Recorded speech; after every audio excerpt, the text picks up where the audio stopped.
Okay dear students, good evening. Firstly sorry for getting 5 minutes late, क्योंकि हम लोगों के एक एक मिनट की कीमत है 120। 1 आवर 20 मिनट्स का क्लास होता है, लेकिन कई बार क्या होता है, कुछ टेक्निकल ग्लिचेज के कारण थोड़ा डिले हो जाता है। जैसे अभी मुझे थोड़ा वेट करना पड़ा 5 मिनट्स, फिर टेक्नोलॉजी ने अलाउ किया तो मैं आपके सामने उपस्थित हुआ। सो मैं स्टूडेंट्स, आप जानते हैं कि अब ज़्यादा अभी मैं समय नष्ट नहीं करूंगा, क्योंकि मैं अभी राजनीतिक इतिहास पर हूं, मध्यकालीन Bharat.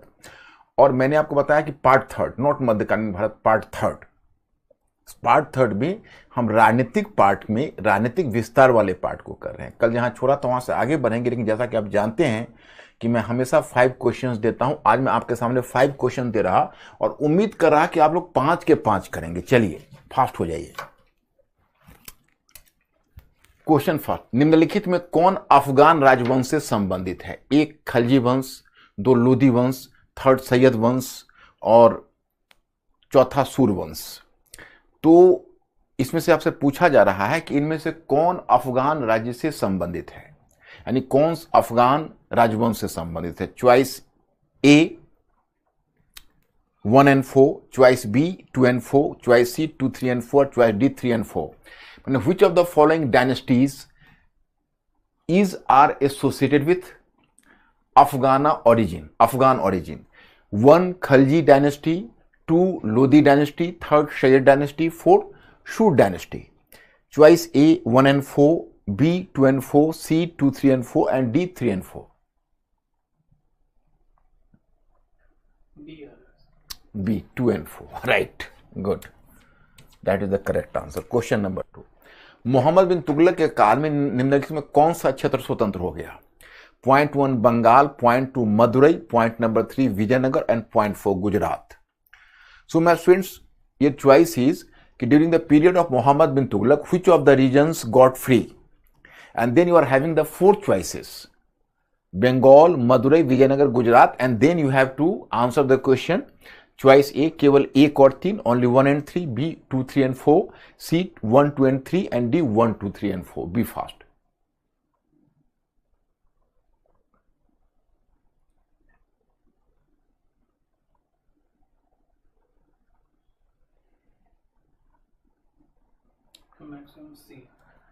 Choice number C. Yes, right, good. C is the correct answer. यानी Gujarat should be omitted, Bengal, Madurai and Vijayanagar. Question number 3, Agra को स्थापित करने का श्रेय किस शासक को दिया जाता है? Choice A Sikandar Lodi, choice B Babur, choice C Humayun and choice D Akbar. Which of the following rulers is given the credit to have founded a city Agra? Choice A Sikandar Lodi, B Babur, C Humayun and D Akbar.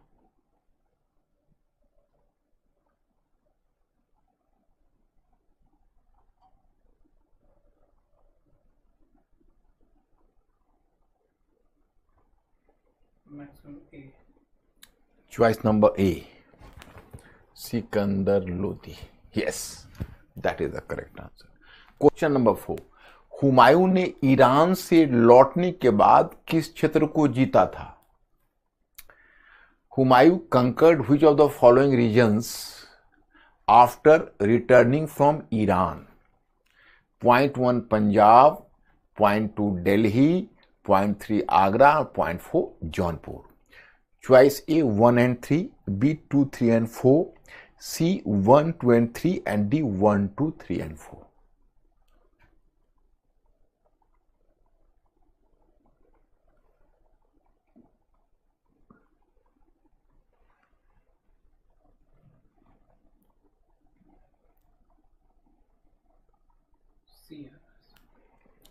Choice number C 1, 2 and 3, Punjab, Delhi, Agra. Yes, सी। बाबर ने निम्नलिखित में कौन सी लड़ाइयां लड़ी थी? 1 खानवा, 2 घग्गर, 3 मछीवाड़ा। मैंने Babur fought which of the following war और wars? Khanwa, 2 Ghaggar and 3 Machhiwara. Choice A only 1 and 2, B 2 and 3, C 1 and 3 and D 1, 2 and 3.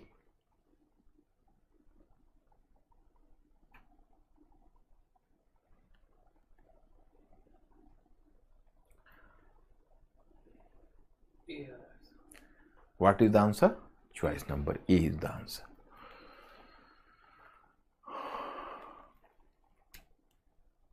One and two. Yes, that is the correct answer.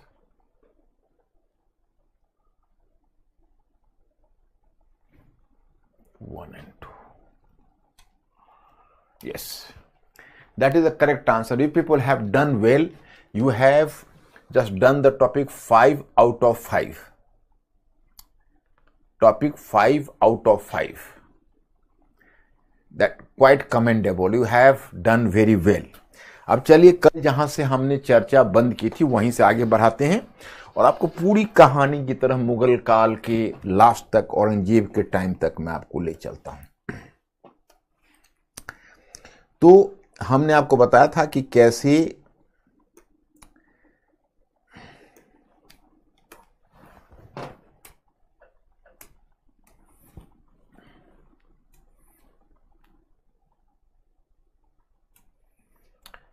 तो हम आपको लाते हैं जैसे बाबर, और बाबर के बाद हमने आपको बताया हुमायूं, क्योंकि आपने देखा कि हुमायूं को किन कठिनाइयों का सामना करना पड़ा और हुमायूं किस तरह से वह अपने आप को बचाने की कोशिश करता रहा। ही मूव टुवर्ड्स बंगाल, और बंगाल से जब वह लौट रहा था तो चौसा के मैदान में शेरशाह ने उसको चुनौती दी।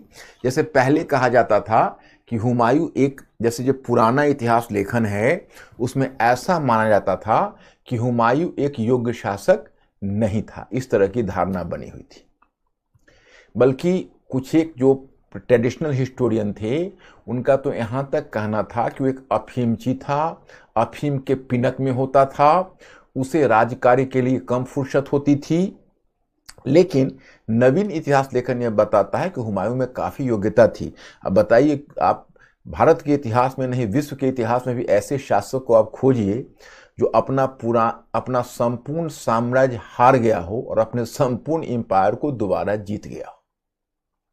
तो ये हुमायूं ही है, नंबर 1। नंबर 2, जब वह बंगाल से अपनी सेना लेकर लौट रहा था आगरा की तरफ और पीछे से शेरशाह उस पर गुरिल्ला पद्धति से हमला कर रहा था, मूसलाधार बारिश हो रही थी, फिर भी वह बंगाल से अपनी सेना को बिहार के कर्मनाशा नदी तक लाने में सफल रहा। यह उसकी बहुत बड़ी उपलब्धि मानी जाती है और वहां पर उसे खुले मैदान में शेरशाह उतरा, उससे पहले शेरशाह कभी भी उसके सामने नहीं आया और फिर चौसा के मैदान में हुमायूं की हार हुई।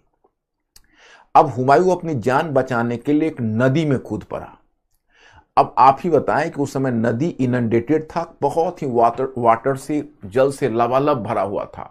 लेकिन हुमायूं एक बड़ा तैराक था और हुमायूं को उम्मीद थी कि हम तैरकर इस नदी को पार कर जाएंगे। कोशिश भी उसने की लेकिन सफल नहीं हुआ और वह तैरते हुए, चूंकि उस पर अभी तो उसके ऊपर बहुत वजन था, कवच पहना हुआ था, सिरस्तान पहना हुआ था, उसी स्थिति में वह तैर रहा था और उसके शरीर पर एक आर्मी के लिबास थे जो काफी वजन था। तो वह बीच में डूबने लगा। लेकिन एक भिस्ती होता है जो पानी, जो चमड़े के बैग में पानी जमा करता है, उसको भिस्ती बोलते हैं। राजस्थान वगैरह में खासकर विशेष प्रचलित होता है।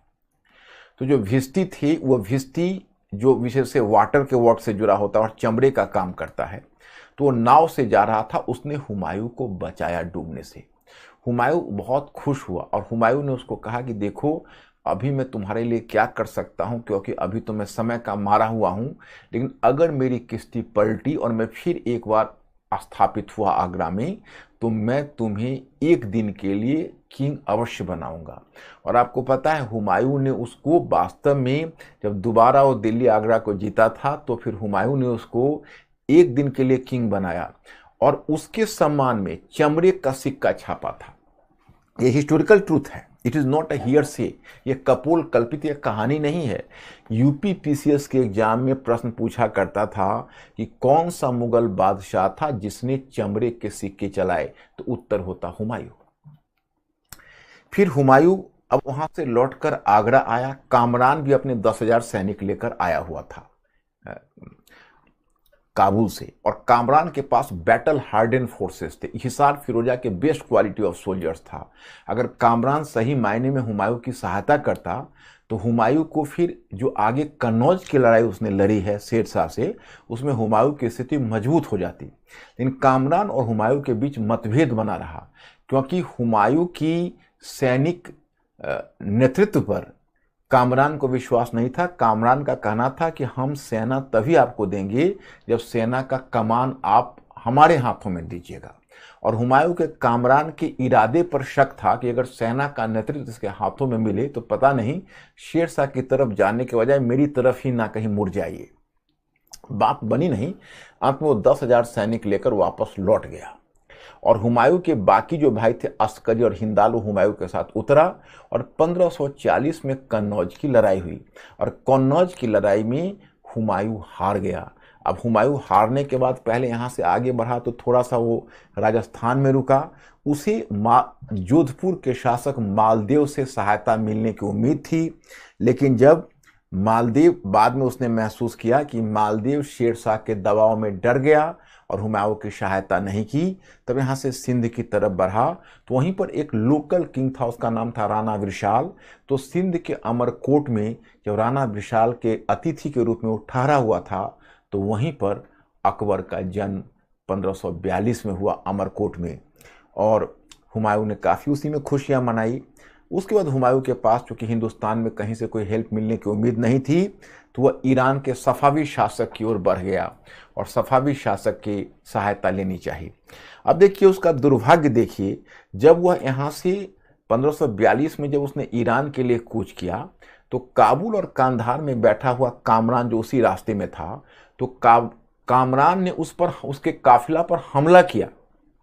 कामरान का इरादा था कि हुमायूं की हत्या कर दें, क्योंकि उसे डर था कामरान को कि अगर हुमायूं जीवित रहेगा तो हो सकता है कि हमसे काबुल और कांधार छीनने की कोशिश करे। तो उसने हुमायूं पर जानलेवा हमला किया। हुमायूं अपनी पत्नी हमीदा बानो बेगम के साथ निकल गया, और एक टेंट में महम अनगा जिसकी जो धाय माँ थी, वो धाय माँ के साथ अकबर एक नवजात शिशु सोया हुआ था, वो नवजात शिशु को उठा लिया और कामरान उसे अपने संरक्षण में रख लिया। महम अनगा, हमीदा बानो बेगम तो अपने पति के साथ चली गई, लेकिन महम अनगा उसकी धाय माँ थी, वो इतना नवजात था कि उसी का दूध पीता था। तो उसने महम अनगा ने कहा कि नहीं, मुझे कम से कम इसके साथ ले चलिए, और महम अनगा अकबर के साथ चला गया कामरान के कैद में, और वहीं पर जाकर अकबर को पालने लगा।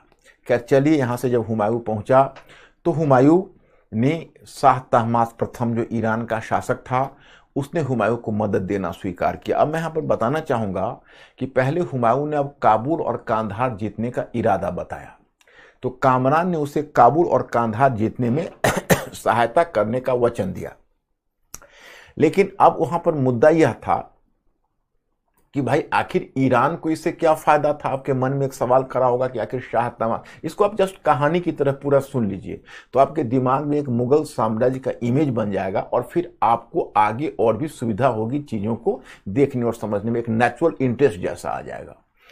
तो राजनीतिक इतिहास भी जानने का अपना एक अलग मजा है। राजनीतिक इतिहास होता है वो शरीर का ढांचा होता है। जब ढांचा बन जाता है तो उसमें आप हार मांस चमड़ा जो भी डालना चाहे वो उसके बाद समाज संस्कृति वो सब उसके बाद की बात आती है। तो वहीं पर वो तो अब ईरान के शाह का क्या इंटरेस्ट था, उसका क्या हित था, तो उसका हित यह था कि देखिए अब मुगलों के लिए कांधार का बहुत महत्व था। लेकिन देखो ये है काबुल, ये है गजनी और ये है कांधार। ये काबुल, गजनी और कांधार सुरक्षा पंक्ति मुगलों की वैज्ञानिक सुरक्षा पंक्ति थी। अगर काबुल, गजनी और कांधार पर जब तक आपका नियंत्रण रहेगा तब तो कोई बाहरी शक्ति हिंदुस्तान पर हमला नहीं कर सकता, क्योंकि उसके बाद एक आता है सुलेमान रेंज, मतलब उसके पूरब में सुलेमान रेंज में दो दर्रे हैं, खैबर दर्रा और गोमल दर्रा। उसके नीचे आता है किर्थर रेंज। किर्थर रेंज में एक दर्रा महत्वपूर्ण दर्रा है बोलन दर्रा।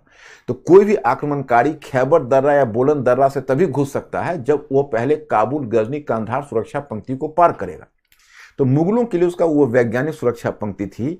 लेकिन ईरानियों के लिए कांधार एक भावनात्मक विषय था और ईरानी कांधार को भावनात्मक तौर पर अपना समझते थे। वहां पर ईरानी जनसंख्या भी रहती थी, तो इसलिए ईरानी हमेशा कांधार को अपने में मिलाने का प्रयास करते थे और इसलिए मुगलों और ईरानियों के बीच वैसे बहुत अच्छी दोस्ती थी सफावी साम्राज्य के साथ। एक ही दोनों के बीच विवाद का मुद्दा होता था कांधार। तो शाह तहमास प्रथम ने हुमायूं के सामने शर्त रखी कि हम आपको सहायता तो करेंगे लेकिन बदले में आपको हमें कांधार देना होगा। हुमायूं ने मान लिया।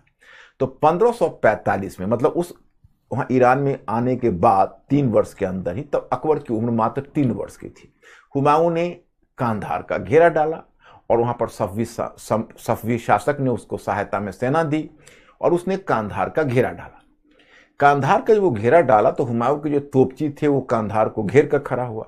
अब देखिए कामरान की धृष्टता, आपको आश्चर्य होगा कि कोई आदमी इतना नीचे गिर सकता है कि 3 वर्ष का बालक अकबर, उसको कामरान ने पैलेस की बिल्डिंग के ऊपर रख दिया। मतलब उस पैलेस, जो पैलेस है, पैलेस के टेरेस पर उसको लाके बैठा दिया कि अगर तुम्हारे तोपची गोला चलाएंगे तो पहले अकबर को पार करना होगा। अब समझिए कितना जोखिम का काम था। जो हुमायूं के तोपची रुक गए और फिर हुमायूं से आदेश मांगा कि अब हम क्या करें। तो हुमायूं ने कहा कि अल्लाह का नाम लेकर तोप चलाओ, अब जो होगा देखा जाएगा। और आपको जानकर आश्चर्य होगा कि इतिहास में अकबर को महान बनना था। सारे तोप के गोले दग गए लेकिन अकबर अपनी जगह पर बैठा रहा, वो हिला तक नहीं और अकबर का बाल बांका नहीं हुआ और वो किले पर फतह हो गई। तो 1545 में इस तरह से कांधार के किले पर फतह हो गई। लेकिन उस फतह के बाद तब अब 1553 में तब हुमायूं ने काबुल पर हमला किया। जब काबुल पर हमला किया तो कामरान काबुल पर फिर पराजित हुआ और पराजित होने के बाद, इससे पहले कामरान ने हुमायूं के दूसरे भाई, उसका भी तो भाई ही था हिंदाल, उसकी हत्या कर दी थी 2 वर्ष पहले। तो हुमायूं तो वैसे भी बहुत नाराज चल रहा था। तो कामरान को जब उसने काबुल के किले पर पकड़ा तो उसने उसको दंड दिया, उसको अंधा बना दिया और अंधा बनाने के बाद शेष जीवन उसको मक्का समय बिताने के लिए भेज दिया। और इस तरह तुम देखते हो कि हुमायूं ने काबुल कंधार पर कब्जा किया। अब हुमायूं हिंदुस्तान की तरफ देखेगा, तब तक मैं आपको हिंदुस्तान की कहानी बताता हूं। इधर 5 वर्षों के अंदर तो शेर शाह ने काफी योग्यता दिखाई। 5 वर्षों के अंदर ने शेर शाह ने एक साम्राज्य बना लिया। वो साम्राज्य उत्तर में कश्मीर की सीमा से लेकर दक्षिण में नर्मदा नदी तक और पश्चिम में वह साम्राज्य सिंधु नदी से लेकर पूर्व में बंगाल तक फैला हुआ था। और शेर शाह ने उस तरह के मजबूत साम्राज्य की, एक बड़े साम्राज्य की मात्र 5 वर्ष में उस पर नियंत्रण किया। उसने ग्वालियर पर कब्जा किया, मालवा पर कब्जा किया, बहुत सारे। और अंत में 1545 में जब वो कालिंजर के किले पर घेरा डाला और कालिंजर के किले पर जब था कीर्ति सिंह वहां का शासक था, तो उसको भी शेर शाह ने फतह कर लिया था। लेकिन शेर शाह का दुर्भाग्य देखिए, कहा जाता है या तो तोप का उसका जो नाल है वो फटा, लेकिन दूसरा विचार है कि नहीं, तोप के गोले एक बारूद की ढेर पर गिर गया और वहीं पास में शेर शाह खड़ा था, वह बुरी तरह इंजर्ड हो गया, लेकिन और उसका इसी कारण से उसका डेथ, एक्सीडेंटल डेथ हो गया। यहाँ पर कर्नल स्मिथ एक ब्रिटिश विद्वान है। ब्रिटिश विद्वान यह कहता है कि अगर यह पठान और भी जीवित रह गया होता तो यह अपने राजवंश को स्थापित कर लिया होता और महान मुगलों को हिंदुस्तान के रंगमंच पर अभिनय करने का दोबारा अवसर नहीं मिलता। लेकिन उसका डेथ हुआ। तो 1545 तक, 1540 से 45 तक शेर शाह ने शासन किया। अब मैं आपको बताना चाहूंगा कि जो शेर शाह है, शेर शाह का उत्तराधिकारी हुआ था इस्लाम शाह, उसका बेटा। तो इस्लाम शाह ने 1545 से 54 तक शासन किया। क्योंकि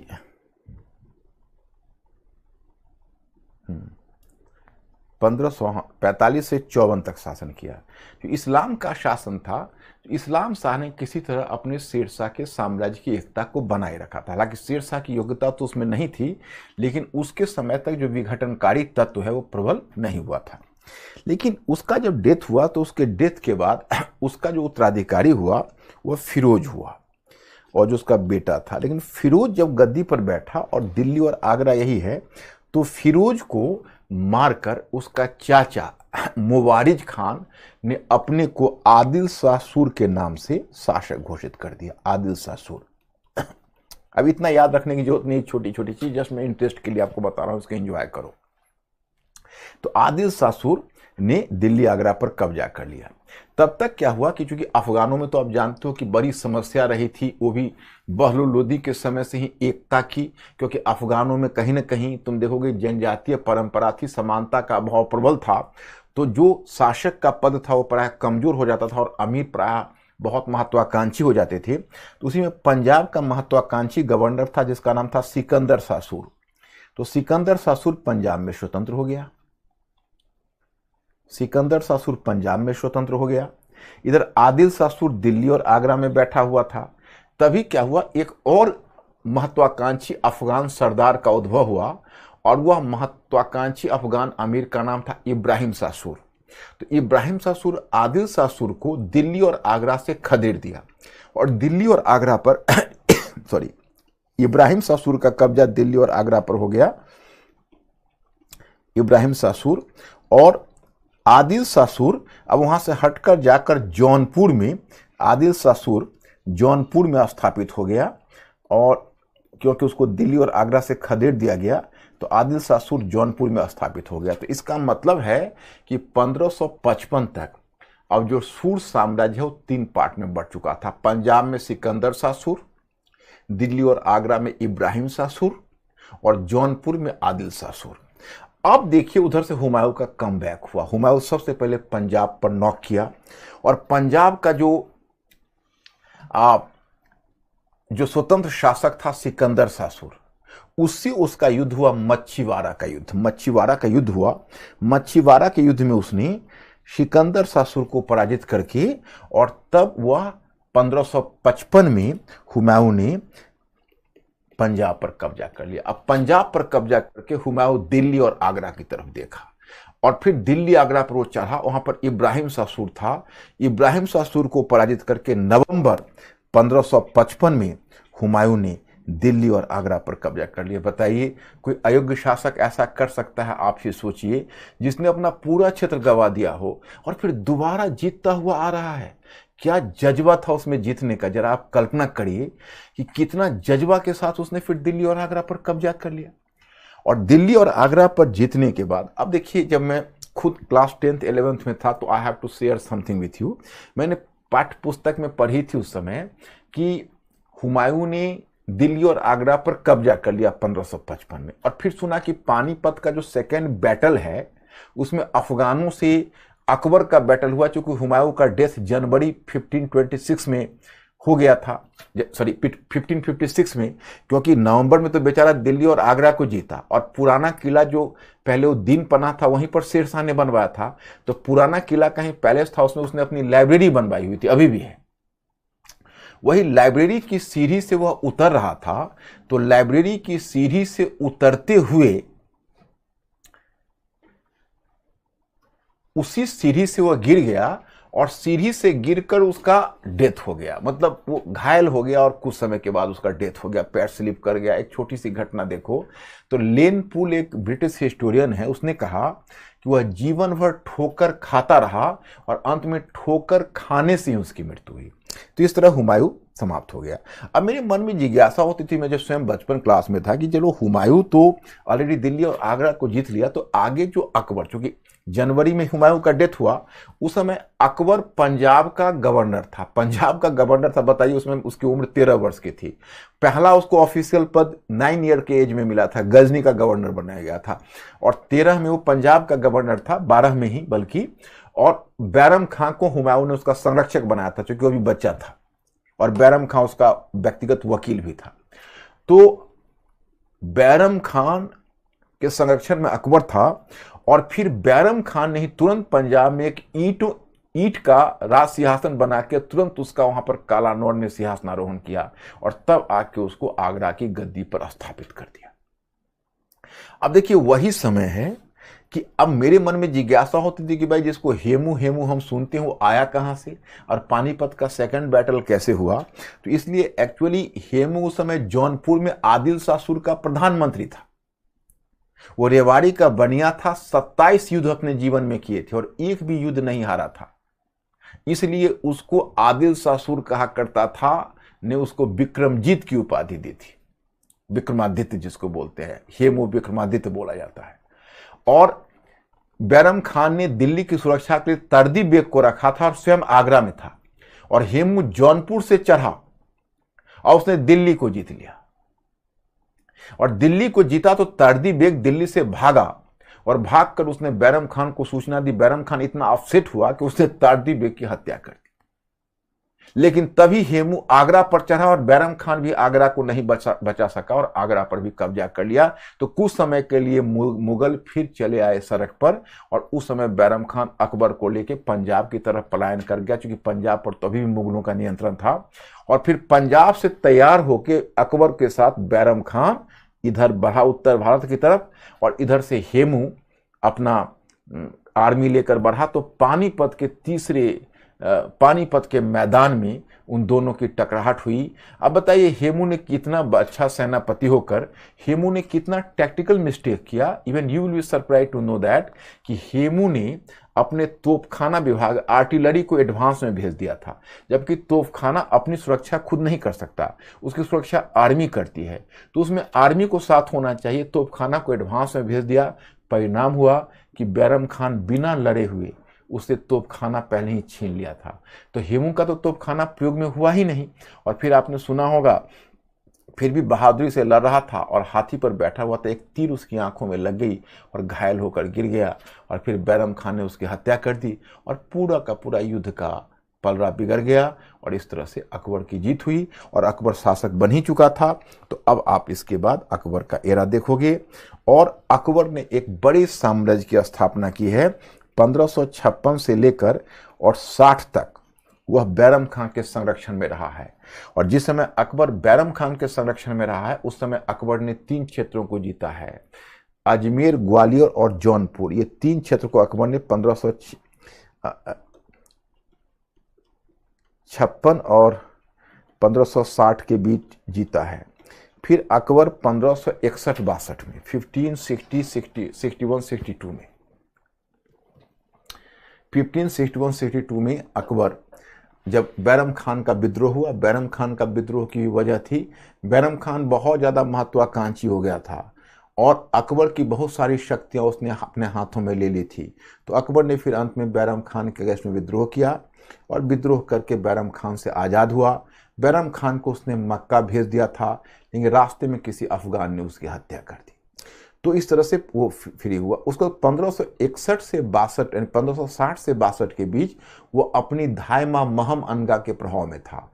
तो उसको कहते हैं पेटीकोट सरकार, क्योंकि वो महिला थी। और फिर देखो उसी समय उसने 1561 में मालवा को जीता।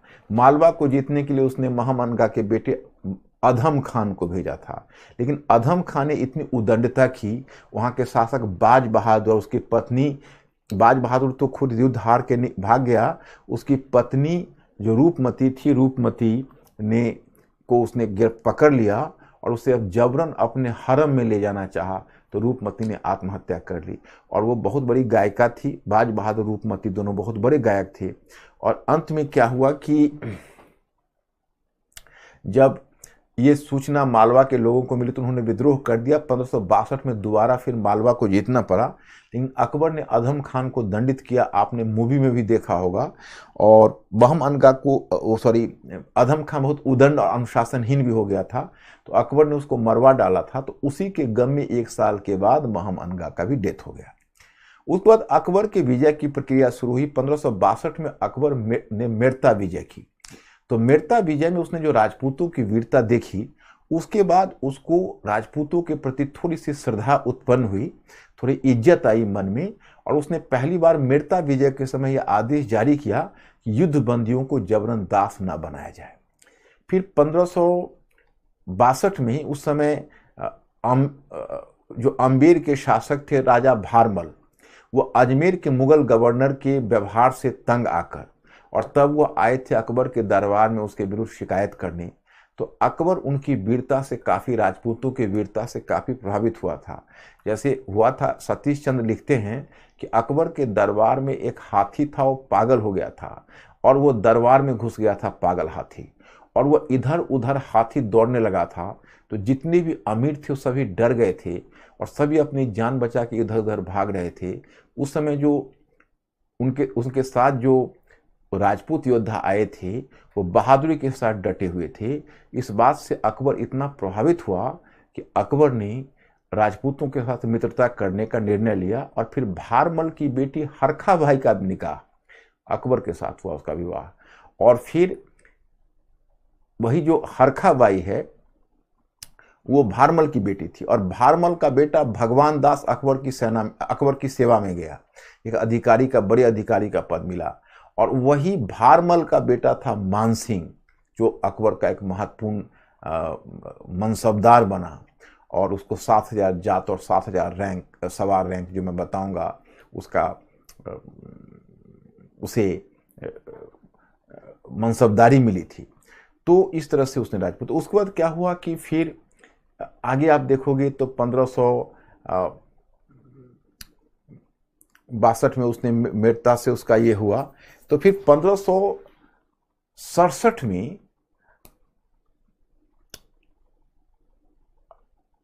अकबर ने चित्तौड़ पर हमला किया था, और चित्तौड़ पर हमला किया तो वहां का राणा उदय सिंह थे।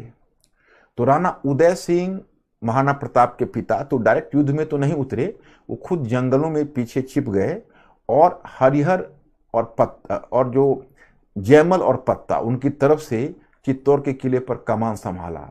चित्तौड़ के किले को अकबर ने जीता, और चित्तौड़ के किले पर अकबर ने कत्लेआम भी करवाया था और जिहाद का नारा दिया था, जो अकबर के चरित्र पर एक प्रकार का कलंक है।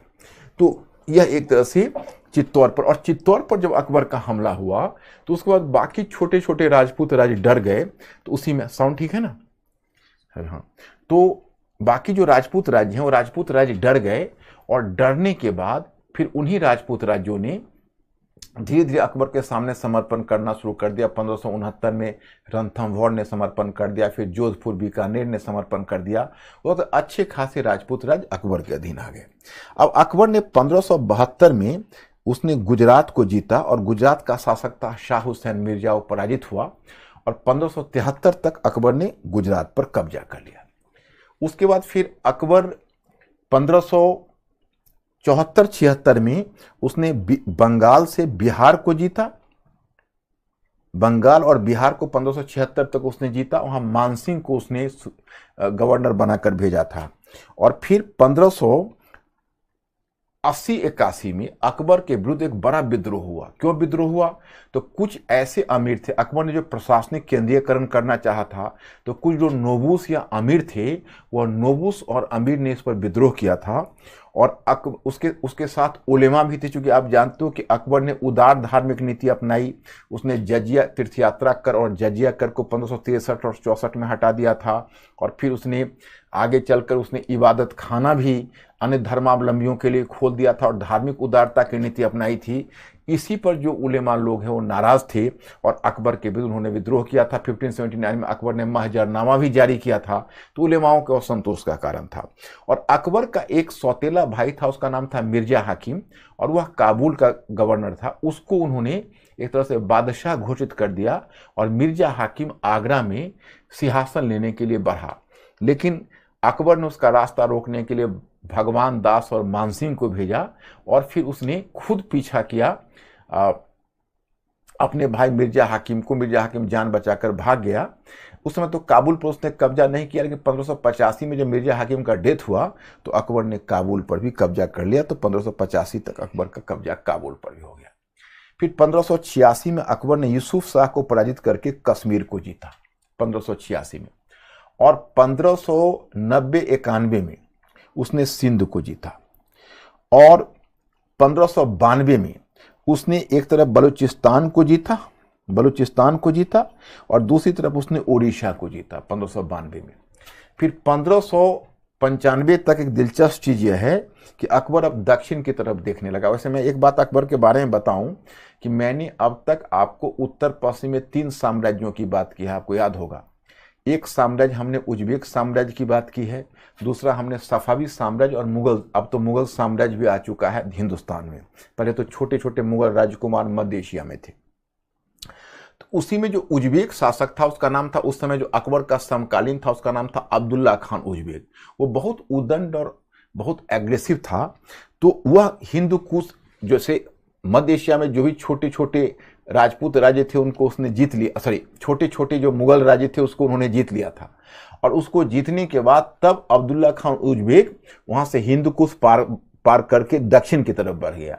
तो अकबर की सीमा के पास पहुंच गया। तो अकबर को डर हुआ कि हो सकता है कि अफगानों को भड़काए मुगलों के अगेंस्ट में। तो इसलिए अकबर 1586 में यहां से अपनी राजधानी बना ली अटक। अटक है पेशावर के पास। और 12 वर्षों तक अकबर अटक में डटा रहा, जब तक अब्दुल्ला खान उज्बेक का डेथ 1598 में हुआ, तभी अकबर वापस आया। अब अकबर ने दक्षिण भारत की तरफ देखा। तो दक्षिण भारत में अकबर ने, इधर देखो दक्षिण भारत में एक तो सबसे उत्तर भाग में है खानदेश, उसके बाद चूंकि बहमनी, पहले तो बहमनी साम्राज्य और विजयनगर था मैंने बताया, तो बहमनी साम्राज्य टूटा था। तो दक्षिण में यहां पर देखोगे ये अहमदनगर, ये अहमदनगर हो गया, जहां पर तुमने देवगिरी देखा था। उसके दक्षिण में बीजापुर हो गया, और इधर तुम देखोगे उसके पूरब में गोलकुंडा हो गया। तो अहमदनगर, बीजापुर और गोलकुंडा ये 3 शक्तिशाली राज्य थे दक्षिण में, और उसके उत्तर में खानदेश था। तो अकबर ने अपना राजदूत भेजा और खानदेश ने तुरंत अधीनता स्वीकार कर ली। लेकिन जो अहमदनगर, बीजापुर, गोलकुंडा है, उन्होंने थोड़ी सी आनाकानी की और अहमदनगर के शासक बुरहान ने तो उसे अपमानित भी कर दिया। एक महिला जो चांद बीबी के बारे में आप लोगों ने पढ़ोगे सतीश चंद्रा की एनसीईआरटी, तो बुरहान की ही बहन थी। खैर एनीवे, बुरहान का डेथ 1595 में हो गया। अकबर ने पहले अपनी सेना भेजी और पहले उसने अहमदनगर के उत्तराधिकार के मामले में हस्तक्षेप कर अहमदनगर पर एक तरह से कब्जा कर लिया था कुछ समय के लिए। अंत में अहमदनगर से अकबर ने बरार, बालाघाट और खानदेश, ये 3 क्षेत्र को दक्षिण में छीन लिया।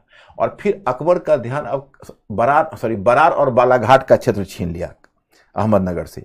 इधर जो खानदेश है, वो खानदेश ने तो अकबर की अधीनता स्वीकार कर ली थी, लेकिन फिर भी अकबर का कहीं ना कहीं खानदेश के विषय में उसको लालच थी। तो अकबर ने, क्योंकि असीरगढ़ का उसका बहुत मजबूत किला था, तो 1601 में अकबर ने खानदेश को जीत लिया। तो दक्षिण में अब मुगलों की सीमा पहुंच गई, बरार, बालाघाट और खानदेश, यहां पर मुगलों की सीमा पहुंच गई। लेकिन तो इस तरह से तुम देखोगे अकबर का विजय अभियान 1601 तक चलता रहा। कुछ और भी वो करता, लेकिन तब तक उसका पुत्र सलीम ने विद्रोह कर दिया, तो अकबर उसी में उलझा रहा और 1605 में अकबर का डेथ हो गया। तो अकबर का टाइम है 1556 से 1605, और उसका विजय अभियान चला है 1556 से 1601 खानदेश के विजय तक। मतलब इस तरह से अकबर ने एक बड़ा साम्राज्य बनाया, जो दक्षिण में बरार, बालाघाट और खानदेश, और उत्तर पश्चिम में काबुल और कांधार, और पूरब में बंगाल पर भी अकबर का कब्जा था, बंगाल, बिहार, उड़ीसा पर। तो इस तरह से उसने एक बड़े साम्राज्य की स्थापना की। यह अकबर का साम्राज्य है। अब उसका जो उत्तराधिकारी, अकबर का उत्तराधिकारी हुआ, आपने नाम सुना, जिसका नाम है जहांगीर। 1605 से लेकर 1627 तक उसने शासन किया है। जहांगीर के समय कोई नए क्षेत्र को नहीं जीता गया है, बल्कि उसके समय कांगड़ा पर कब्जा उसने किया है जहांगीर ने बस। और जहांगीर के समय की एक घटना यह है कि जहांगीर के हाथों से कांधार निकल गया था फॉर टाइम बीइंग। अब क्यों निकला था मैं आपको बताना चाहूंगा। उससे पहले मैं एक कहानी बता दूं कि जहांगीर के काल की एक महत्वपूर्ण घटना है, नूरजहां और जहांगीर के बीच निकाह तथा एक जुंटा का फॉर्मेशन। वो क्या है मैं आपको बताना चाहूंगा। एक्चुअली नूरजहां का पिता था गयासु बेग। तो गयासु बेग एक ईरानी अमीर था जो हिंदुस्तान नौकरी खोजते हुए आया, और उसका बेटा था आसफ खान, उसकी बेटी थी मेहरुनिशा जो नूरजहां बनी। तो क्या हुआ कि उसने यहां पर उसको मुगल सेवा में नियुक्त हुआ, और फिर अपनी मेहरुनिशा का निकाह उसने पहले एक अफगान सरदार शेर अफगान से किया था, और शेर अफगान मुगल सेवा में था और बर्धमान का जागीरदार था। तो घटना कुछ इस तरह की हुई कि बर्धमान का जो जागीरदार शेर अफगान था, उसका बंगाल का एक मुगल गवर्नर था, कुतुबुद्दीन खान उसका नाम था, उससे किसी बात पर झड़प हो गई और उस झड़प में शेर अफगान और कुतुबुद्दीन खान दोनों ने एक दूसरे को मार डाला। तो शेर अफगान के मरते ही मेहरुन्निसा हो गई विधवा। तो उसको वहां से कुछ मुगल अधिकारियों ने मेहरुन्निसा को वहां से उठाकर और मुगल पैलेस में भेज दिया। तो मुगल पैलेस में अकबर की जो विधवा थी और जहांगीर की माता जिसका नाम था सलीमा बानो बेगम, उस सलीमा बानो बेगम की एक व्यक्तिगत परिचारिका, व्यक्तिगत अटेंडेंट बन गई। तो उस समय क्या था कि रात में जो मुगल पैलेस है, वो मुगल पैलेस में तो दिन भर में काम चलता था जहाँ पुरुष सक्रिय होते थे, और रात में वहाँ पर मीना बाजार लगता था। मीना बाजार में केवल महिलाएं होती थी, हिजड़े होते थे, या उसी तरह के जो यूनक्स होते थे, फिर महिलाएं होती थी, दासियां होती थी। उसमें कोई पुरुष अलाउड नहीं होता था। लेकिन जहांगीर तो शासक था, तो वहां से गुजर रहा था, तो मेहरुन्निसा पर उसकी नजर पड़ी और फिर उसने मेहरुन्निसा के साथ निकाह किया और फिर मेहरुन्निसा का स्टेचर बढ़ने लगा। उसको पादशाह बेगम की उपाधि मिली, सिक्कों पर उसकी तस्वीर छपी और वह जहांगीर के साथ दरबार में भी बैठने लगी। तो उसके परिवार का जाहिर है कि हायरार्की में ऊंचा स्तर उठने लगा। और इसी क्रम में मेहरुन्निसा का भाई था जिसका नाम था आसफ खान, उसको वजीर का पद मिल गया। और जो गियासुफ बेग था वो पहले वजीर था, फिर बाद में तो खैर उसका रिटायरमेंट हो गया। और पहले खाने समांग का पद मिला था आसफ खान को, फिर बाद में वजीर का पद भी मिला। और तब क्या हुआ कि आसफ खान की बेटी थी जिसका नाम था अर्जुना मंद बानो बेगम। आपने मुमताज महल का नाम सुना है, तो अर्जुना मंद बानो बेगम का निकाह हो गया शाहजहां के साथ, जहांगीर के पुत्र के साथ।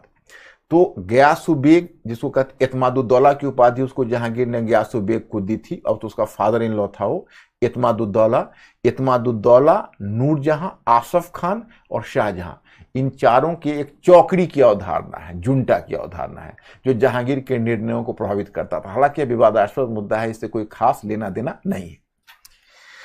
लेकिन बाद में ये चौकड़ी टूट गई क्योंकि स्वयं नूरजहां की बेटी लाडली बेगम का निकाह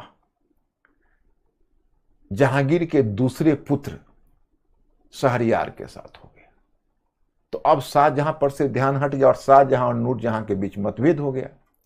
अब भाई बहन के बीच में मतभेद हो गया क्योंकि आसफ खान था वो अपने दामाद शाहजहां का पीठ पे को सपोर्ट करने लगा और नूरजहां अपने दामाद शहरयार का सपोर्ट करने लगी। तो इस तरह से दोनों के बीच मतभेद हो गया, ये चौकड़ी टूट गई।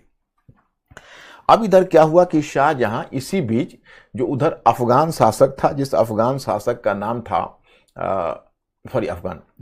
ईरान का जो सफावी शासक था जो जहांगीर का समकालीन था, उसका नाम था शाह अब्बास प्रथम। अब शाह अब्बास प्रथम एक तरफ जहांगीर के साथ मित्रता का ढोंग रच रहा था कि भाई जहांगीर को उसने अपना मित्र बना लिया है, और दूसरी तरफ वो चुपके अपनी तैयारी किए हुए था। और अचानक से 1622 में उसने कांधार पर कब्जा कर लिया।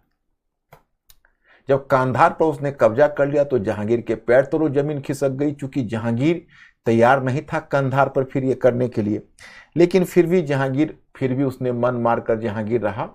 और लेकिन उसने तुरंत अपने बेटे शाहजहां को बुलाया, सबसे योग्य शाहजहां ही उसका था। तो शाहजहां को उसने बुलाया और शाहजहां को कहा कांधार अभियान पर जाने के लिए। तो शाहजहां ने उसके सामने शर्तें रख दी कि आप पंजाब का भूभाग हमें दीजिए, रणथंभौर का किला दीजिए, और आप एक ऐसे सेना का स्वतंत्र कमान दीजिए जिसमें उत्तर और दक्षिण के चुने हुए वॉरियर्स हों और मनसबदार्स हों। तो जहांगीर को लगा कि अरे ये तो हमारे साथ ब्लैकमेल कर रहा है। जहांगीर ने उसको कहा गिरफ्तार करो, ये बगावत पर उतर आया है। तो वास्तव में वो बगावत पर उतर गया और विद्रोह कर दिया, और विद्रोह करके वो दक्षिण चला गया। लेकिन उसके बाद जहांगीर को भी लगा कि भाई पुत्र है, उचित है, इसके साथ अच्छे व्यवहार करने में ही फायदा है, क्योंकि भविष्य में ये उत्तराधिकारी भी होगा। तो इसलिए उसने फिर अपने शाहजहां के साथ पैचअप कर लिया, और उसके साथ फिर उसने दोबारा अपने संबंध सुधार लिए। लेकिन शाहजहां को ये अच्छे चरित्र की वादा करना पड़ा जहांगीर को, उसको भविष्य में विद्रोह नहीं करेगा। और उसके वायदे के मुताबिक उसको अपने दो पुत्र दारा सिकोह और औरंगजेब को, शाहजहां को जहांगीर के दरबार में बंधक के रूप में रखना पड़ा, ताकि भविष्य में वो विद्रोह नहीं करेगा। अब देखिए यह भी क्या राजनीति है, क्या पॉलिटिक्स है कि दादा अपने पोते को बंधक के रूप में, अपने बेटे के अच्छे चरित्र के गवाह के रूप में रख रहा है। It is politics. तो इस तरह से हुआ। अब 1627 में जहांगीर की मृत्यु हो गई। जहांगीर की मृत्यु होने के बाद उधर आशफ खान ने शाहजहां की तरफ देखा। नूरजहां ने चाहा शहरयार को बनाना, लेकिन भाई तो चूंकि पावर में था, वो तो उसमें वजीर के पद पर था, उसने स्टेज मैनेज किया। शाहजहां दक्षिण से आया, शहरयार को लाहौर से गिरफ्तार करके मंगाया आसफ खान ने सेना भेजकर, और फिर शाहजहां ने उसकी हत्या कर दी और शाहजहां 1628 में खुद शासक बन गया।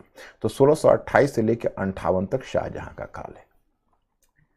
अब मैं आपको बताना चाहूंगा कि देखो, शाहजहां आपको लगता है विक्टिम, क्योंकि औरंगजेब ने जो अपने भाइयों के साथ किया वो तो जग जाहिर है, लेकिन शाहजहां ने भी अपने भाइयों, कई भाइयों को मारा, शहरयार को मार डाला।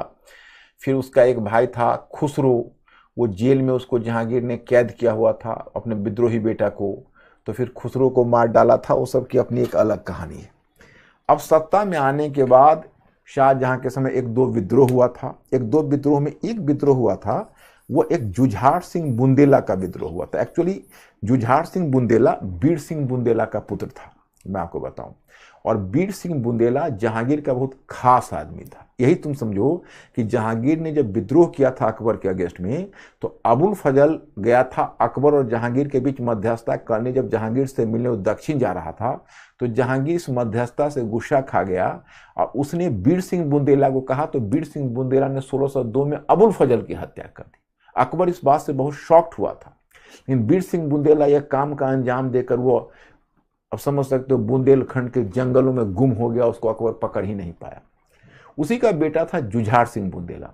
तो जुझार सिंह बुंदेला को शाहजहां के समय उसको शंट कर दिया, उसको पद से वंचित करके, उसको सारे विशेषाधिकारों से वंचित कर दिया। तो उसने विद्रोह किया था।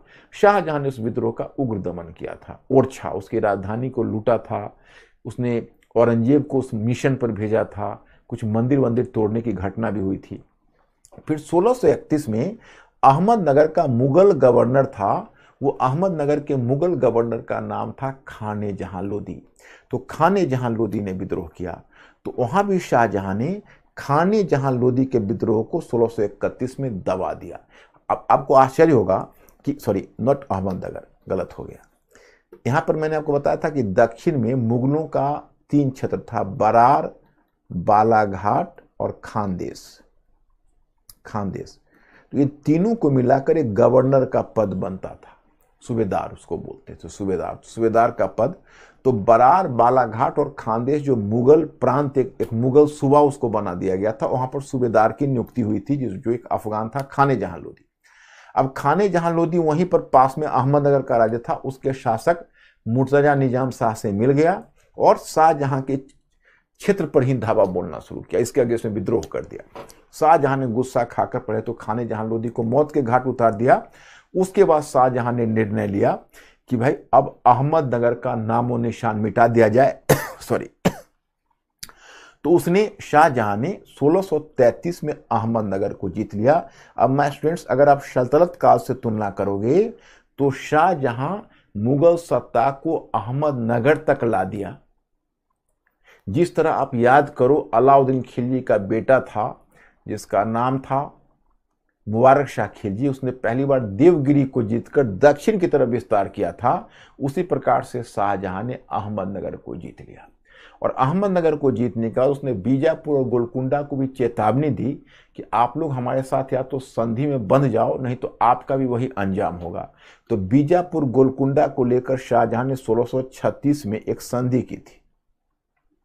संधि की, और उसमें बीजापुर को उसने अहमदनगर का 1/3 भूभाग दे दिया और बदले में कहा कि तुम हमारे मुगल विजय की अहमदनगर पर मान्यता दो। और गोलकुंडा के साथ भी उसने पृथक संधि की। तो खैर, शाहजहां ने थोड़ी सी बुद्धिमानी का परिचय दिया और अहमदनगर से दक्षिण वो नहीं बढ़ा। और उसके बाद अब 1658 में शाहजहां अचानक से बीमार पड़ा। तो उसके बीमार पड़ते ही उसके 4 बेटे थे और चारों एक से एक बढ़कर प्रतिभाशाली थे। तो उसी में उसका बेटा दारा शिकोह, उसको उसने अपना उत्तराधिकारी चुना था। उसे उसने वली अहद की उपाधि दी थी। तो एक उसका उत्तराधिकारी हुआ दारा शिकोह, और दारा शिकोह के बाद उसका दूसरा बेटा था शुजा, उसका तीसरा बेटा था औरंगजेब, और चौथा बेटा था मुराद बख्श। तो उसने उन 4 बेटों को कोई ना कोई ऑफिसर असाइनमेंट दिया था। दारा शिकोह को उसने वली अहद की उपाधि देकर दरबार में ही रखा हुआ था, लेकिन जो सूजा है, सूजा को उसने बंगाल का सूबेदार बनाया था। और उसने फिर मुराद बख्श को उसने गुजरात का गवर्नर बनाया हुआ था। और उसका जो पुत्र औरंगजेब था, उसको उसने दक्कन का गवर्नर बनाया हुआ था। अब जिस समय शाहजहां के बीमार होने की सूचना मिली, और चूंकि वो दारा शिकोह को ही उसने अपना उत्तराधिकारी चुना हुआ था, तो बाकी बेटों की महत्वाकांक्षा जग गई। और सभी बेटे, जैसे उसने औरंगजेब ने दक्कन में अपना सिंहासन, अपना एक तरह से ताजपोशी की, मुराद बख्श ने गुजरात में की, सूजा ने बंगाल में की, और सभी दिशाओं से आगरा की तरफ बढ़ चुके गद्दी के लिए। अब वहां पर दारा शिकोह मुश्किल में था, क्योंकि दारा शिकोह बहुत कॉम्पिटेंट जनरल तो नहीं था, और शाहजहां बीमार पड़ा हुआ था, उसकी चिकित्सा में लगा हुआ था। तो दारा शिकोह ने अपनी जो मुख्य सेना थी, वो अपने बेटे सुलेमान शिकोह में का सूजा का पीछा करने के लिए बंगाल की तरफ भेजा। आप देखो उसका टैक्टिकल मिस्टेक देखो। एक तो दारा शिकोह ने सूजा को बहुत बड़ी चुनौती मानी, और दूसरा उसने अपने बेटे, उसका बेटा भी कितना इस मामले में नोविस था कि वह सूजा को बनारस के पास पराजित किया। पराजित करने के बाद सूजा जब पीछे बंगाल की तरफ भागा तो छोड़ देता हो। उसने सूजा का पीछा करना शुरू किया, ऐसे माने लगा कि आगरा की समस्या हल हो गया। तब तक उधर औरंगजेब दक्षिण से बढ़ा, और गुजरात मालवा में जब औरंगजेब पहुंचा, यहां दक्षिण से, यहां दक्कन से मालवा में जब औरंगजेब पहुंचा, ये जगह जो आप देख रहे हो, यहां से जब मालवा में औरंगजेब पहुंचा, तब तक गुजरात से मुराद बख्श आया और औरंगजेब से यहां आके मिला। दोनों भाइयों की मुलाकात हुई। मुराद बख्श की भी सेना थी, तो औरंगजेब ने यहां पर मुराद बख्श को चकमा दे दिया, और मुराद बख्श के साथ एक अहदनामा पर सिग्नेचर कर दिया कि भाई, हम जो आगरा है उसमें 2/3 हम लेंगे और 1/3 तुम्हें देंगे। मतलब मुगल साम्राज्य का 2/3 हिस्सा मेरा, 1/3 तुम्हारा। तो मुराद बख्श खुश हो गया, औरंगजेब के साथ मिल गया। इधर जब औरंगजेब को आने की सूचना मिली दारा शिकोह को, तो एक वो सेना, दूसरी सेना लेकर उसने जसवंत सिंह, जो मुगल अमीर थे, महत्वपूर्ण मुगल अमीर, उस जसवंत सिंह के अधीन एक सेना भेजी। जब जसवंत सिंह मालवा पहुंचे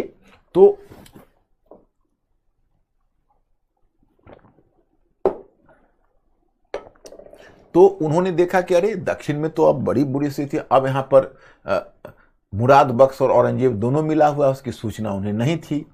तो अब उनके पास उतनी सेना नहीं थी कि दोनों का संयुक्त रूप से सामना कर सके, लेकिन फिर भी उन्होंने पहले औरंगजेब को समझाने का निर्णय लिया। जब औरंगजेब नहीं माना तो उन्होंने धर्मत का युद्ध लड़ा। वो युद्ध का नाम है धर्मत का युद्ध, जो अप्रैल 1658 में उन्होंने धर्मत का युद्ध लड़ लिया औरंगजेब और मुराद बख्श से। तो धर्मत का युद्ध में वो हार गए, और हार कर वो वहां से सीधे जोधपुर की तरफ रवाना हो गए।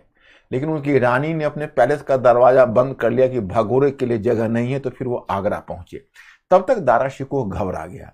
दारा शिकोह ने तुरंत जसवंत सिंह को कहा कि आप ऐसा करिए, आप चूंकि मेवाड़ का जो शासक राणा राज सिंह थे, जैसे देखो सिसोदिया में तो आप देखते हो कि राणा उदय सिंह, भले ही महाराणा सांगा वाला पुरुषार्थ नहीं था, लेकिन अकबर के सामने समर्पण नहीं किया। और महाराणा प्रताप को 1576 में हल्दी घाटी के युद्ध में भले ही वो पराजित हुआ, लेकिन जंगलों में रहकर गुरिल्ला पद्धति से युद्ध करता रहा, मेवाड़ को दोबारा जीता, लेकिन उसने अकबर के सामने समर्पण नहीं किया।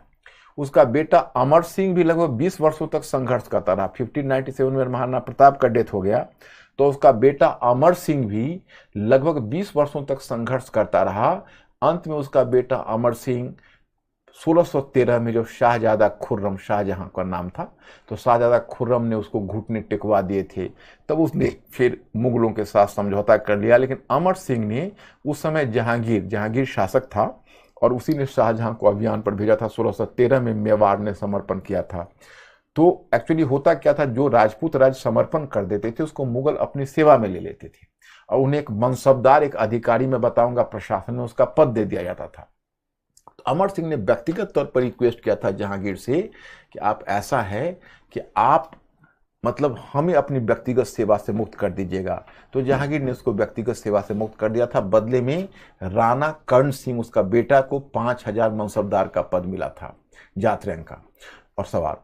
तो इस तरह से उनका अब टेक्निकली जो मेवाड़ का शासक उस समय राणा राज सिंह थे दारा शिकोह के समय, तो वो भी मुगल अधिकारी थे। तो दारा शिकोह ने कहा जसवंत सिंह को कि आप राणा राज सिंह के साथ मिलकर एक तुरंत सेना तैयार करिए, और जसवंत सिंह ने राणा राज सिंह से संपर्क किया। दोनों के बीच तय हुआ कि पुष्कर में राणा राज सिंह आएंगे और पुष्कर में जसवंत सिंह अपनी सेना लेकर खड़े रहेंगे, और राणा राज सिंह पुष्कर में उनकी सेना के साथ मिलेंगे। लेकिन राणा राज सिंह टर्न अप नहीं हुए। क्यों? क्योंकि औरंगजेब ने उनको एक पत्र लिखा जिसको उदयपुर निशान के नाम से जाना जाता है, जिसमें कहा कि अगर आप हमारे और दारा शिकोह के बीच होने वाले युद्ध में निष्पक्ष रहेंगे और उससे दूर रहेंगे, तो फिर हम आपको वह स्वतंत्रता देंगे जो राणा शांगा के समय से किसी राजपूत शासक को नहीं मिला है। अब बताइए कि ये एक तरह से रिश्वत थी जो औरंगजेब ने दी और राणा राज सिंह वहां रुक गए। इसका मतलब यह है कि हिंदू और मुस्लिमों के आधार पर दारा शिकोह और औरंगजेब के बीच उत्तराधिकार का संघर्ष नहीं हो रहा था।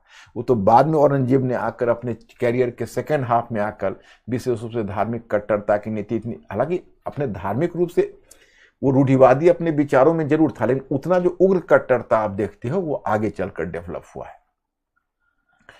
हाँ, कुछ बच्चे कह रहे हैं कि महाराणा प्रताप के बारे में कुछ और थोड़ा और बता दो। देखो, महाराणा प्रताप के बारे में बहुत सारे मिथक हैं। तो वो जो मिथक हैं महाराणा प्रताप के बारे में, वह यह है कि महाराणा प्रताप एक बहुत बड़ा वॉरियर था।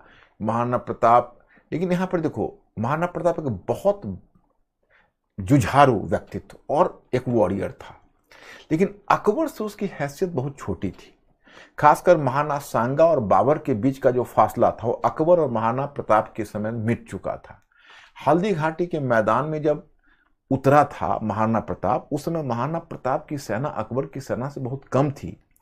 हालांकि आपने आर्कियोलॉजिकल सर्वे ऑफ इंडिया, इधर जो नई लाइट ऑफ हिस्टोग्राफी है उसमें आपने दिखाने का प्रयत्न किया है कि महाराणा प्रताप नहीं हारा था। हिस्टोरिकली इसको प्रूव करना बहुत मुश्किल है। रीजनल हिस्ट्री में भी इसको प्रमोट करते हैं, लेकिन इसको हिस्टोरिकली प्रूव करना कठिन है।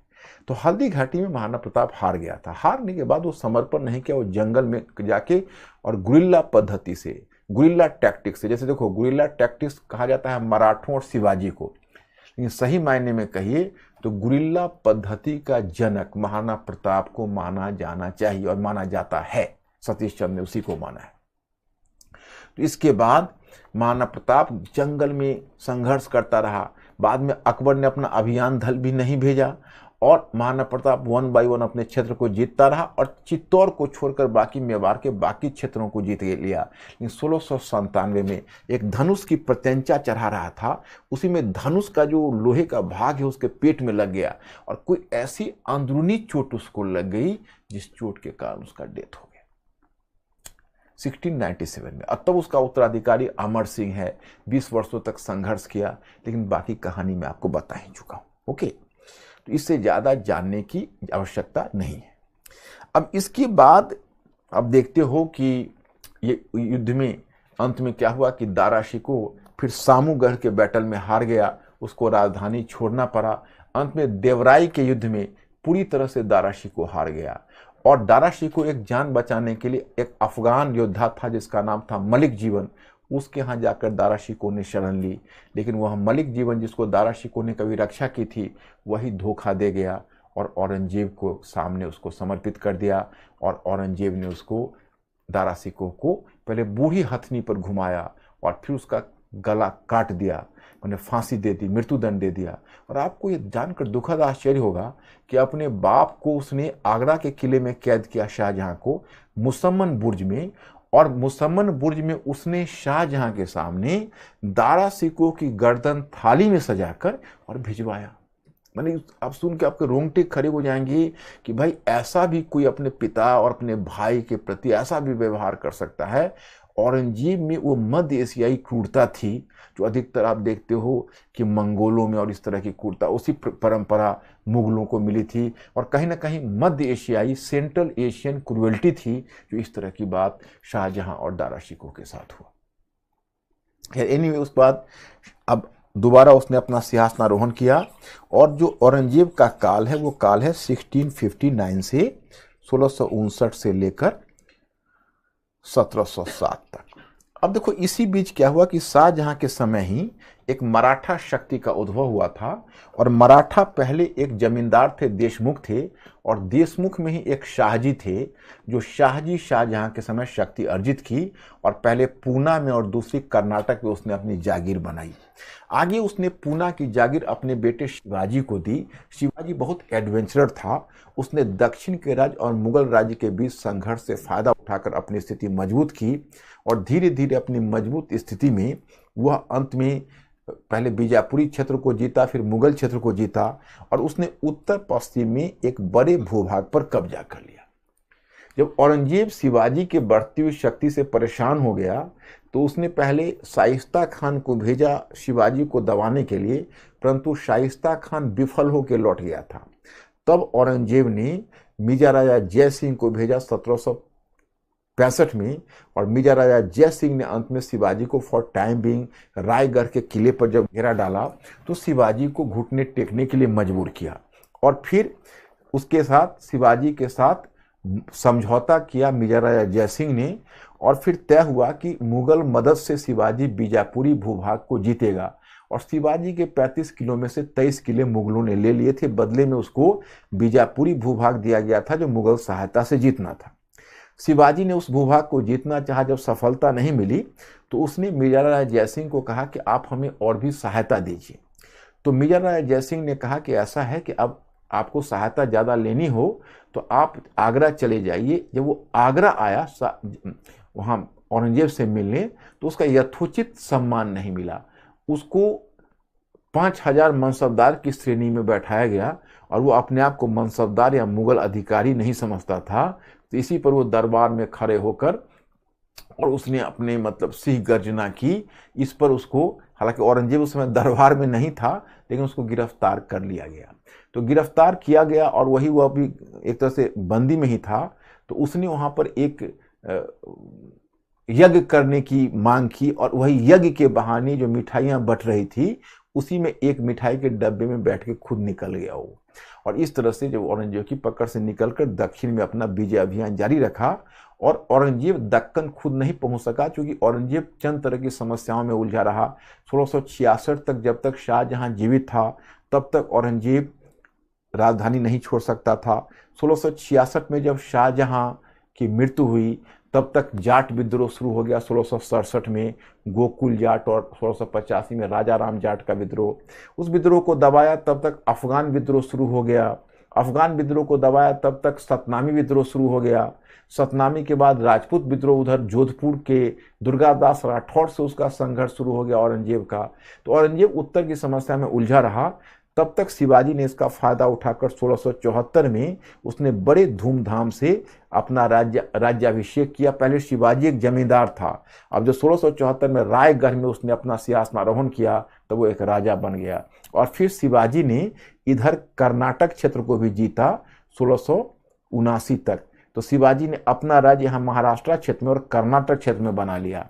लेकिन तभी 1680 में शिवाजी का डेथ हो गया। शिवाजी के जीवन काल तक औरंगजेब दक्कन नहीं पहुंच पाया था, लेकिन 1680 में जब शिवाजी का डेथ हुआ तो शिवाजी के डेथ के एक वर्ष के बाद 1681 में एक्चुअली औरंगजेब का एक विद्रोही पुत्र था अकबर, जिसने एक बार औरंगजेब को ही गिरफ्तार करवाना चाहा था। तो औरंगजेब उससे काफी नाराज था, तो अपने पुत्र अकबर का पीछा करते हुए दक्कन आया था। और अकबर को शरण पहले शिवाजी के बेटे उत्तराधिकारी शंभू जी ने दी थी। तो उसी का पीछा करते हुए औरंगजेब आया। तो जब यहाँ औरंगजेब आया तब तक खैर अकबर, उसका जो बेटा था, उसके बेटे का नाम अकबर था, ये दूसरा अकबर है, वो अपनी जान बचाकर यहाँ से ईरान भाग गया, अपना वही अरब सागर होकर ईरान निकल गया। तो अब औरंगजेब ने सबसे पहले क्या किया कि उसने जब अहमदनगर को तो शाहजहां जीता ही हुआ था, 1686 में औरंगजेब ने बीजापुर पर घेरा डाला और बीजापुर को जीत लिया। और 1687 में औरंगजेब ने गोलकुंडा को जीत लिया। तो 1686-87 तक औरंगजेब ने बीजापुर और गोलकुंडा इन दोनों को जीत लिया। जब इन दोनों भूभाग को औरंगजेब ने जीत लिया तो फिर औरंगजेब ने 1689 में यहाँ जो शिवाजी का बेटा शंभू जी था महाराष्ट्र में, एक जगह का नाम है संगमेश्वर। तो शिवाजी ने यहाँ पर औरंगजेब ने संगमेश्वर पर छापा मारा। तो वहीं से शिवाजी का बेटा शंभू जी उनकी पत्नी यशुबाई और उनके परिवार के अन्य सदस्य, जिसमें बेटा साहू था, वो गिरफ्तार हो गया। अब बताइए, शंभू जी के साथ एक कन्नौज का ब्राह्मण कवि कलश भी था।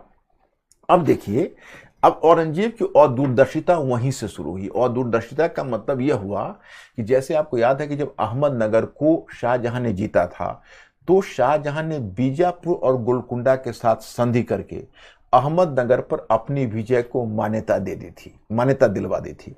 तो जब शंभू जी को से इसने इसकी जब ये हुई, जब शंभू जी को पकड़ा, तो शंभू जी को चाहिए था कि अब औरंगजेब को चाहिए था कि शंभू जी के साथ समझौता करके और बीजापुर गोलकुंडा पर अपनी विजय को मान्यता दिलवा ले। इसने यातना देकर शंभू जी को मार डाला। अब औरंगजेब ने दो गलतियां की, इसलिए दक्कन की उलझन में वो फंस गया। पहली गलती उसने यह की कि शंभू जी के साथ उसको समझौता करना चाहिए था, उसने शंभू जी को यातना देकर मार डाला। तो शंभू जी को यातना देकर मार डाला, इसका परिणाम यह हुआ कि पहले तो चलो मराठों का एक नेता शंभू जी थे, अब जब शंभू जी नहीं रहे तो शंभू जी की अनुपस्थिति में अलग अलग क्षेत्र के मराठा सरदार ने शंभू जी के नाम पर विद्रोह कर दिया और स्वतंत्र मराठा राज्य की बात की। तो अब अलग अलग मराठा सरदार शंभू जी के नाम पर लड़ रहे थे। देखते देखते मराठा आंदोलन ने जन आंदोलन का रूप ले लिया और औरंगजेब मराठा आंदोलन के जन आंदोलन के रूप को नहीं समझ पाया। तो यही समय है कि दूसरी गलती औरंगजेब ने की।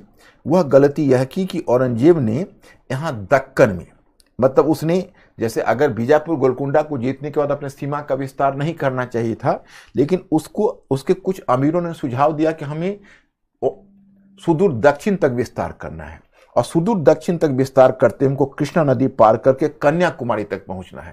तो औरंगजेब जैसे जैसे विस्तार करता गया तो उसकी सीमा बढ़ती गई, उसकी आर्मी बढ़ती गई और मराठा गुरिल्ला पद्धति से अटैक करते रहे। उस कारण से वो और भी वल्नरेबल हो गया।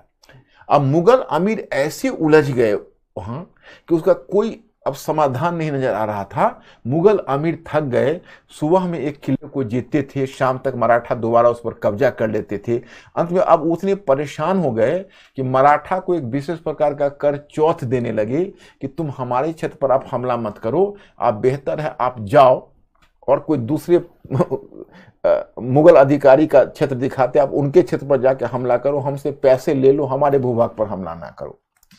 अब इस तरह से जब समस्या गहराती गई, औरंगजेब को भी लगा कि अभी समस्या का समाधान नहीं है, तो औरंगजेब धीरे धीरे उत्तर की तरफ बढ़ना शुरू हुआ और उत्तर की तरफ बढ़ते हुए औरंगाबाद, जिसका नाम बदलकर अब शंभू जी के नाम पर कर दिया गया है, आपको पता ही होगा, तो औरंगाबाद में उसका डेथ हुआ। और जब वो मरा 1707 में, तो शेक्सपियर के त्रासद नायक की तरह उसके जीवन अनुभव का निचोड़ था, आज मांग हमांग फसाद बाकी, मैं ही सारे झगड़े की जड़ हूं। और इस तरह औरंगजेब का डेथ हो गया, मराठा समस्या को नहीं सुलझा पाया। इस पूरी घटनाक्रम में मैं एक दो चीज भूल गया। एक चीज शाहजहां का जो मैं चर्चा कर रहा था 1628 से 58 तक, तो उसमें दो घटना आपको याद रखना है। जैसे आपको अगर पूछा जाए किस मुगल बादशाह के समय फाइनली कांधार मुगलों के हाथ से निकल गया, तो मैं आपको बताऊं कि पहले मैंने बताया हुआ कि जहांगीर के हाथ से 1622 में निकल गया था, याद होगा। लेकिन फिर शाहजहां के समय 1638 में दोबारा मुगलों के कब्जे में आ गया था। लेकिन शाहजहां के समय ही 1648 में फिर एक बार सफावियों ने, ईरान के शाह ने फिर एक बार 1648 में कांधार पर कब्जा कर लिया और शाहजहां ने उस पर 3 अभियान दल भेजे। उसने पहला अभियान दल भेजा था अपने 2 अभियान दल दारा शिकोह के अंतर्गत भेजा था और तीसरा अभियान दल औरंगजेब के अंतर्गत, लेकिन फिर भी ये सफल नहीं हुआ। और दूसरी घटना जो शाहजहां की हुई है वो बल्ख अभियान। एक्चुअली बल्ख में क्या हुआ था कि बाद में उज्बेक साम्राज्य बट गया था, तो उज्बेक में जो अब्दुल्ला खान उज्बेक का पोता था, उसका नाम था नजर मोहम्मद, तो उसके बेटे अब्दुल अजीज ने विद्रोह कर दिया था नजर मोहम्मद के अगेंस्ट में।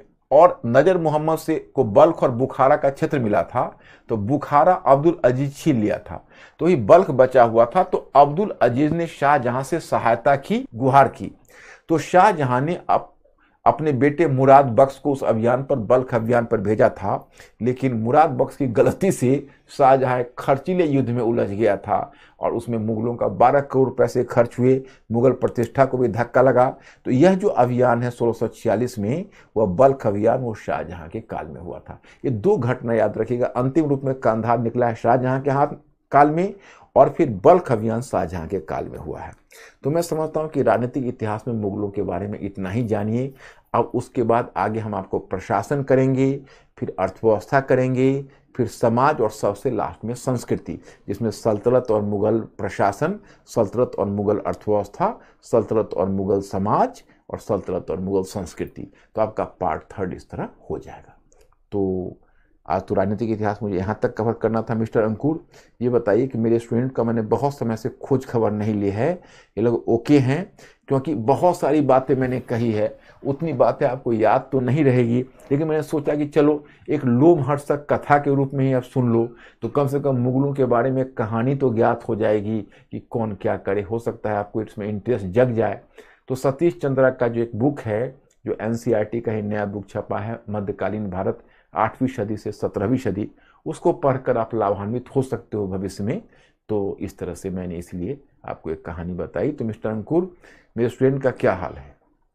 सर, इसमें सत्येंद्र पूछ रहे हैं कि अकबर को महान क्यों कहा जाता है? अरे अकबर की महानता है, उसने जो मतलब कहो एक तरह समझो तो मुगल प्रशासन का उसने देसीकरण किया।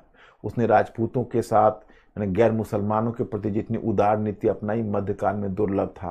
वो उदार धार्मिक नीति, अब देखो ना, मध्य एशिया और पश्चिम एशिया में धर्म के नाम पर रक्त बहाया जा रहा था। मध्य एशिया और पश्चिम एशिया में शिया और सुन्नी के नाम पर, और यूरोप में प्रोटेस्टेंट और रोमन कैथोलिक के नाम पर। उस समय अकबर ने उस तरह की धार्मिक उदारता की नीति अपनाई, और उसने एक तरह से मुगल प्रशासन का या मुगल साम्राज्य का भारतीयकरण कर दिया।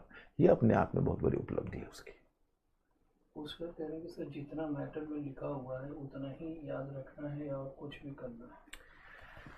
पुष्कर अगर उतना भी याद रह जाए, नॉर्मली तुम पुष्कर अपने मित्र मंडली में पूछ के देखना।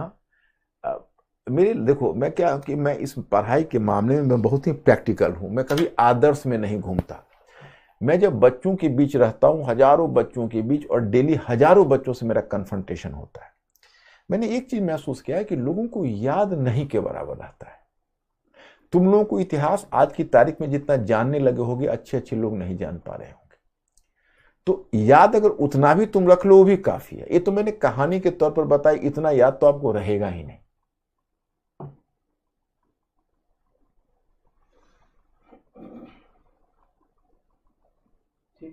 ठीक है, तो माय फ्रेंड्स आज यहीं पर अब स्टॉप करते हैं। अब कल प्रशासन अर्थव्यवस्था का मैटर आपको पहुंच जाएगा। मिस्टर अंकुर, ध्यान रखना है, यू हैव टू। और कल 12 बजे फिर प्रतीक्षा करिएगा हमारे मैटर का। आप लोग डाउनलोड करके प्रशासन पढ़ के आइएगा, प्लीज ध्यान करिए। ऐसा ना हो कि आप लोग उसको इग्नोर कर दीजिएगा, क्योंकि मैं रोज पूछता हूं तो कुछ लोग बताते हो हमने डाउनलोड किया है, कुछ लोग बताते हो नहीं किया है, और हम पहले मैटर भेजता हूं जो हमारी रणनीति का हिस्सा होता है। इसलिए प्लीज कल आप लोग डाउनलोड कर लीजिएगा पहले। तो आज मैं यही रुकता हूं, और I will see you tomorrow. Thank you very much. Good night.